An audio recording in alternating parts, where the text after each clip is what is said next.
ఇప్పుడు పీరియడ్స్‌లో పెయిన్ అంటే డిస్మెనోరియా అంటాం మా మెడికల్ టెర్మినాలజీలో. సో, ఆ నొప్పికి 2 కారణాలు. అంటే మన గర్భసంచి అనేది ఒక రకమైన కండరమే అది కూడా. స్మూత్ మజిల్ అంటాం. సో, ఆ మజిల్ స్పాజమ్ అంటే ఏ మజిల్ అయినా సరే స్పాజమ్ అంటే కంట్రాక్ట్ అవ్వటం. దాన్ని ఏ మజిల్ అయినా పెయిన్ కాజ్ చేసినట్టే ఇది కూడా కంట్రాక్ట్ అయినప్పుడు మనకి పెయిన్ వస్తది. సో, నార్మలీ చిన్న చిన్న కంట్రాక్షన్స్ అనేవి లోపల పీరియడ్స్ టైంలో బ్లీడింగ్‌ని, క్లాట్స్ అవి బయటకి ఎక్స్‌పెల్ చేయటానికి మైనర్‌గా ఉండటం సాధారణమే.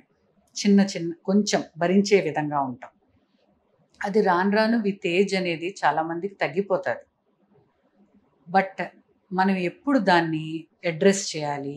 ఎప్పుడు డాక్టర్ దగ్గరికి వెళ్ళాలి?